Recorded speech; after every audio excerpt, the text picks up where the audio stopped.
ஸ்ரீவைகுண்டம் அருகே குடிநீர் மேல்நிலை நீர்த்தேக்க தொட்டியில் அழுகிய நிலையில் கிடந்த காகத்தின் சடலத்தை பார்த்து பொதுமக்கள் அதிர்ச்சி அடைந்தனர்.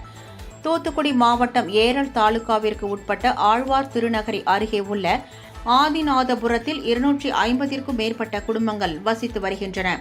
இந்த கிராமத்திற்கு ஆழ்வார் திருநகரி பகுதியில் உள்ள தாமிரபரணி ஆற்றில் இருந்து ஆழ்துணை கிணறுகள் மூலம் நீர் எடுத்து மேல்நிலை நீர்த்தேக்க தொட்டியில் ஏற்றப்பட்டு வாரத்தில் 3 நாட்கள் குடிநீர் விநியோகம் செய்யப்பட்டு வருவதாக கூறப்படுகிறது. இந்த நிலையில் கடந்த 1 மாத காலத்திற்கும் மேலாக குடிநீரில் துர்நாற்றம் வீசுவதாக புகார் கூறப்பட்டு வந்த நிலையில் சம்பந்தப்பட்ட ஊராட்சி நிர்வாகம் எந்தவித நடவடிக்கையும் எடுக்கவில்லை என கூறப்படுகிறது. இந்நிலையில் இளைஞர்கள் சிலர் குடிநீர் தொட்டியில் ஏதேனும் உள்ளதா என்பதை பார்க்க மேலே சென்றுள்ளனர். அப்போது தொட்டியில் குறைவாக இருந்த நிலையில் அதற்குள் இறங்கி பார்த்தபோது அழுகிய நிலையில் காகத்தின் சடலம் ஒன்று கிடந்ததை கண்டு இளைஞர்கள் கடும் அதிர்ச்சி அடைந்தனர்.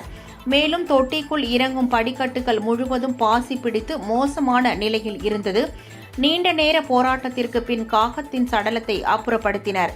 இதுகுறித்து சம்பந்தப்பட்ட ஊராட்சி அலுவலர்களிடம் தெரிவித்த பிறகும் தற்போது வரை எந்தவிதமான நடவடிக்கையும் எடுக்கப்படவில்லை என்று கூறப்படுகிறது. எனவே உடனடியாக குடிநீர் மேல்நிலை நீர்த்தேக்க தொட்டியை சுத்தம் செய்ய வேண்டும் என்று பொதுமக்கள் கோரிக்கை விடுத்துள்ளனர்.